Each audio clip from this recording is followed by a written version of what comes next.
శైలజ గారు మహిళా commission chairman. ఆవిడ ఆ బాధిత కుటుంబాన్ని పరామర్శించడానికి వెళ్ళిన సందర్భంలో మా అడ్వకేటు ప్లస్ డాక్టరు మా రజనక్క అక్కడే ఉంది. నోరేసుకొని పడిపోవడం తప్పితే అక్క దగ్గర మ్యాటర్ లేదు. ఆ విషయం మనందరికీ తెలిసిందే. ఏదో మీడియాలో కూర్చొని లేదంటే యూట్యూబ్ ఛానల్ ఇంటర్వ్యూలో కళ్ళు మిటకరించుకుంటా గై గై అని మాట్లాడుతుంది, కానీ గ్రౌండ్ లెవెల్లో ఫేస్ టు ఫేస్ మాట్లాడాలంటే అక్కకి దడ. గట్టిగా మాట్లాడితే సమాధానం కూడా చెప్పలేదు. ఇవాళ జరిగిన సిచ్యువేషన్ అదే. రాయపాటి శైలజ గారు అడిగిన ప్రశ్నలకి మా రజనక్క బెక్కమొఖం వేసింది. సమాధానం చెప్పలేక అడ్డగోలుగా అరుస్తుంది, కానీ సమాధానం లేదు. దానికి వీళ్ళు ఇచ్చే ఎలివేషన్ ఏంటనుకుంటున్నారు YSRCP party social media? Rayapati Sailaja గారిని మా రజనక్కట గడగలాడించేసిందట. ఒకసారి ఏమని గడగలాడించేసింది, ఎవరిని గడగలాడించేశారు, ఎవరు మాట్లాడితే ఎవరు నోరు మూసుకొని కూర్చున్నారు అనేది ఒక్కసారి అదే వీడియో, సాక్షిలో వచ్చిన వీడియోనే. నేనేం వేరే వీడియోని తీసుకొచ్చి వినిపించట్లా, సాక్షిలో వచ్చిందే. ఒకసారి వినిపించిన తర్వాత మనకి క్లారిటీ వచ్చేది. ఎవరు మెచ్యూరిటీగా మాట్లాడుతున్నారో, ఎవరు ఆలోచించి మాట్లాడుతున్నారో, ఎవరో రాజకీయ దురుద్దేశంతో మాట్లాడుతున్నారు అనేది స్పష్టంగా అర్థమవుతుంది. ఒకసారి వినండి.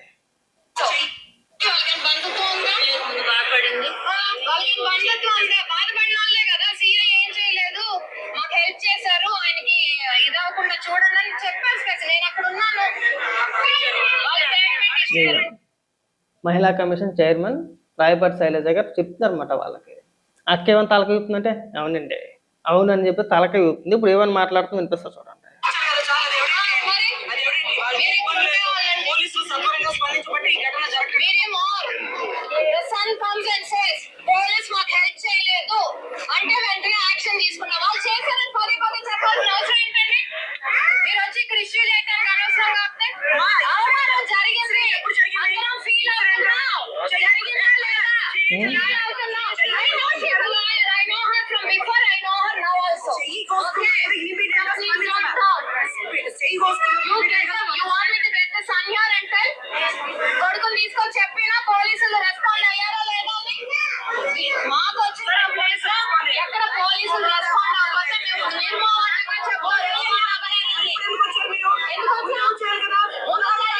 నువ్వెందుకు వెళ్ళిపోయావు? చూసారా ఎవరు అడ్డగోలుగా వాదిస్తున్నారండి ఇక్కడ.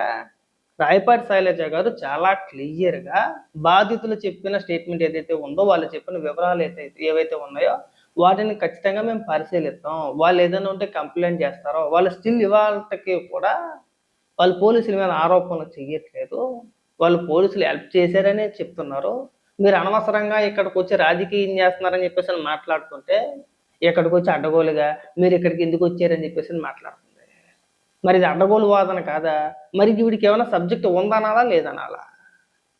సబ్జెక్టు నెల్లు చదువుకుందంతే అడ్వకేట్. మరి ఎలా అయిపోయింది ఇవాళ కూడా అర్థం కాదు. ఉత్తి డొల్ల ఏమీ లేదు. నోరేసుకొని కళ్ళు మిటకరించుకుంటే గై గై గైమని చెప్పేసి వాగడం తప్పితే, కొంచెం అయినా సరే ఇంగిత జ్ఞానం ఉంటే మనం అలాంటి సంఘటనని మనం రాజకీయం చేయాలనే ప్రయత్నాలు మనం చెయ్యం. అక్కడ మీకు పూర్తి వీడియో వినిపిస్తా, ఇంకొక 2 నిమిషాలు ఉంటుంది. ఆ 2 నిమిషాలు వినండి. మహిళా కమిషన్ చైర్మన్ రాయపాటి శైలజ దగ్గర ఏం మాట్లాడారు ఒకసారి మీకు క్లారిటీ వచ్చింది.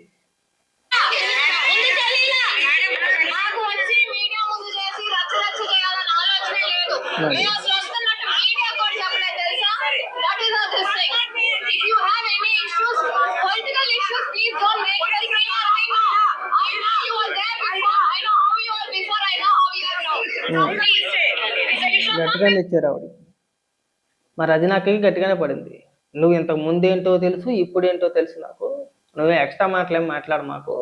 నువ్వు రాజకీయంగా ఎలా పొలవని చెప్పి చూస్తున్నావు మాకు అర్థమైంది. ఈ సంఘటనని మనం రాజకీయంగా పొలవకూడదు. రాజకీయ రంగు పులివేసి మనం దీన్ని ప్రచారం చేసి ఆ బాధిత మహిళలు ఎవరైతే ఉన్నారో వాళ్ళని బజార్కి ఎచ్చడం తప్పది. ఈ సంఘటన జరిగింది, దీన్ని మనం రాజకీయంగా ఇష్యూ చేయకూడదని చెప్పేసి అని మాట్లాడుతా అడ్డంగా తల ఊపేస్తుంది, కళ్ళు మురికరించుకుంటా అలాగేనండి అలాగేనండి చెప్పేసి గట్టిగా మాట్లాడలేదు. ఎవరైనా సరైన సమాధానం చెప్పే వ్యక్తి తగిలితే నోరు కూడా ఎత్తదు, అడ్డంగా వాదిస్తుంది అనమాట. అర్థమైందా? మేము మొదటి నుంచి చెప్తున్నాగా, అక్క దగ్గర మ్యాటర్ నెల్లు. డిబేట్లలో కూర్చొని ఎక్కడి నుంచి ఎక్కడికో మాట్లాడమంటే మాట్లాడుతుంది, కానీ పట్టుమని 10 నిమిషాల పాటు ఒక టాపిక్ తీసుకొని ఎక్కడా కూడా డైవర్ట్ అవ్వకుండా ఆ టాపిక్లోంచి ఇంకో టాపిక్లోకి వెళ్ళకుండా 10 నిమిషాల పాటు మాట్లాడలేదు. కళ్ళు మిటకరించుకుంటా అక్కడి నుంచి ఇక్కడికి ఇక్కడి నుంచి ఇక్కడికి మాట్లాడమంటే బోలు మాటలు మాట్లాడేది. గ్రౌండ్ లెవెల్లోకి వెళ్తే ఇది పరిస్థితి. గట్టిగా సమాధానం కూడా చెప్పలేని పరిస్థితి ఇక్కడ. కాదు, ఒక సంఘటన జరిగింది, ఒక మహిళని వ్యవస్థలను తీసి కొట్టారు. మేము ఇక్కడ ఎవడో కూడా దాన్ని సమర్థించట్లా. కడుపుకు అన్నం తినేవాడు ఎవడో, మనిషి పుట్టక పుట్టినోడు ఎవడో కూడా ఆ సంఘటన ఎవడో సమర్థించడో. దానికి కారకులు ఎవరైతే ఉన్నారో వాళ్ళని వెనకేసుకొని రారండి, ఎవరూ రారు. అదే పార్టీకి సంబంధించిన వ్యక్తి అయినా సరే. కానీ మీరు ఏం చేశారు? ఆ వీడియోని సోషల్ మీడియాలో వైరల్ చేశారు. ఆ కొట్టినప్పుడు ఆ ప్రాంతం వరకే తెలుసు ఇలా కొట్టారని చెప్పేసి అని. ఆ ఇష్యూని ఇప్పుడు మీరు మీడియాలో ప్రచారం చేసి సోషల్ మీడియాలో వైరల్ చేసి రాష్ట్ర వ్యాప్తంగా ఆ మహిళ పరువుని తీసింది మీరు కాదా? ఇలాంటి సంఘటనలో మనం ఎంత జాగ్రత్తగా ఉండాలండి. మరి ఇక్కడ మీరు చేసింది ఏంటి? పైగా మీరు అక్కడికి వెళ్ళి రాజకీయం చేయాలని ప్రయత్నిస్తారా? నిన్న మొన్న డిబేట్లలో ఏం మాట్లాడారు? రాజకీయ రంగు కులం లేదా? తెలుగుదేశం పార్టీకో లేదంటే కూటమి ప్రభుత్వానికో అంటగట్టే ప్రయత్నాలు చేయలేదా? మరి అది తప్ప కాదా? దానికి సమాధానాలు చెప్పరు. మళ్ళీ దానికి అడ్డగోలుగా వాదించమంటే వాదింతారా? ఇప్పుడు ఈ ఇష్యూకి సంబంధించి ఒకసారి రాయపాటి శైలజ గారు ఏం మాట్లాడుతున్నారు వినిపించే ప్రయత్నం చేస్తాం, ఒకసారి వినండి.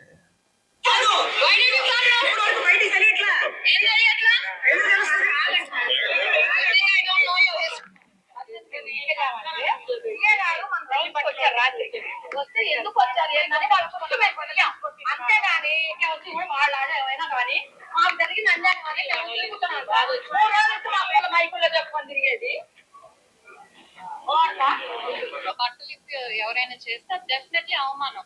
ఇప్పుడు వాళ్ళు వీటన్నిటికంటే వాళ్ళు కోరుకునేది అయితే ఏది ఉందో, ఏదైతే వీడియోస్ ఉన్నాయో సోషల్ మీడియాలో కానీ ఏదైతే వీడియోస్ ఉన్నాయో అవి డిలీట్ చేయించండి అని అడిగారు. అది ఆల్రెడీ నేను ఎస్పీ గారితో మధ్యాహ్నమే మాట్లాడితే సార్ కూడా వీఆర్ వర్కింగ్ ఆన్ దట్. మేము అందుకే పబ్లిక్ గా కూడా రిక్వెస్ట్ చేస్తున్నాం. ఎవరైతే ఇనీషియల్ గా అప్లోడ్ చేశారో అది కూడా యాక్చువల్లీ ఇంకో కంప్లైంట్ ఇవ్వమని చెప్పాం. ఎందుకంటే అది వాళ్ళ టీవీ వాళ్ళ డ్రైవ్ లో నుంచి వచ్చింది కాబట్టి అది ఫస్ట్ బయటకు ఎలా వచ్చింది, అది వాళ్ళు ఓన్లీ పోలీస్ స్టేషన్. విన్నారు కదా, బాధిత కుటుంబం ఏం కోరుకుంటున్నారు?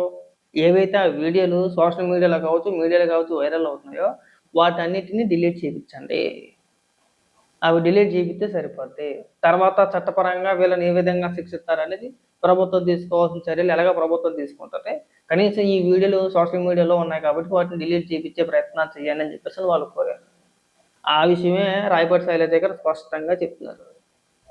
బాధిత కుటుంబాన్ని ఇంకా రోడ్డు మీద తీర్చమాకండి, వాళ్ళ పరువును తీయమాకండి, జరిగిన సంఘటన చాలా బాధాకరం, దాన్ని ఎవరో సమర్థించరు అని చెప్తూనే అంత చక్కగా అంత వివరంగా మాట్లాడుతుంటే మరి రజనకి ఏమని మాట్లాడుతుందండి? అడ్డగోలు వాదన. మీరు ఎందుకు వచ్చారు ఇక్కడికని అడుగుతుంది. రాకూడదా? నువ్వు ఎందుకు వెళ్ళు? మహిళా కమిషన్ చైర్మన్ వెళ్ళకూడదట, వెళ్తే ఎందుకు వచ్చారు అని అడుగుతుంది. మీరు ఇప్పుడు వచ్చారా అని అడుగుతున్నారు. మీరు ఇమీడియట్గా సంఘటన జరిగిన ఎమ్మట మీరు వెళ్ళిపోయారా? బయటకు వచ్చిన తర్వాతే వెళ్ళారు. అందరికీ తెలిసిన తర్వాత ఓ అమ్మ ఇంత దారుణమైన సంఘటన జరిగిందా, అసలు ఇలాంటి సంఘటనలు మనం సమర్థించకూడదు, ఇలాంటిది ఎవరు చేసినా తప్పే అని చెప్పేసి అని అందరూ అనుకున్న తర్వాత అందరికీ తెలిసిన తర్వాత మీరు వెళ్ళినా సరే మీరు అప్పుడే వెళ్ళారు. మీరు కూడా నువ్వేనా ఎమ్మటే పరిగెట్టుకు వెళ్ళిపోయావా? అంటే మీరు వెళ్ళిపోతారా రాజకీయం చేయడానికి? ఎక్కడైనా సరే ఈ పిచ్చి ప్రయత్నాలు మానుకుంటే బాగుంటుంది. నేను రజనీ గారికి మళ్ళీ చెప్తున్నా, నువ్వు సోషల్ మీడియాలోనో డిబేట్లలో కూర్చొని పిచ్చ వాగులేంత ఈజీగా ఉండదు. డైరెక్ట్గా మాట్లాడాలంటే మన సబ్జెక్ట్ ఉన్న వాళ్ళతో మాట్లాడంటే మనం వేళనేమో సైలెంట్గా కూర్చోవాలా? అవి ఆవిడ శైలజ గారు ఇన్ని మాట్లాడినారు. నిన్ను నీ సంగతి ఏంటో తెలుసు, ఇంతకు ముందు తెలుసు, ఇప్పుడు తెలుసు. నువ్వు మాట్లాడమాకు, నోరు మూసుకొని కూర్చోవాలి కానీ టక్కున మూసుకొని కూర్చున్నావు. సమాధానం ఉందా నీ దగ్గర? చెప్పగలిగేవా? కొన్ని గట్టిగా ఆ విషయం మీద నువ్వు మాట్లాడగలుగుతావా? కొన్ని బాధిత కుటుంబం చేసి చెప్పించండి. మాకు ప్రభుత్వం అండగా నిలబడలేదనో లేదంటే పోలీసులు మాకు ఇచ్చేసారని చెప్పేసానో బాధిత కుటుంబం చేసి చెప్పించండి. చెప్పించలేము. అక్కడికి వెళ్ళి గద్దలా కాసు కూర్చోవాలా? ఏదో రకంగా రాజకీయం చేసే ప్రయత్నాలు చేయాలా? పైగా నువ్వు అక్కడికి వెళ్ళి ఎదురుదాడి చేసే ప్రయత్నం. నేను మళ్ళీ చెప్తున్నా, నీ దగ్గర ఎలాంటి సబ్జెక్టు లేదు, నీ దగ్గర ఎలాంటి మ్యాటర్ లేదు. ఊరికే నోరేసుకుని గై అని చెప్పి అర్థానికి తప్పితే నువ్వు దేనికి పనికిరావు.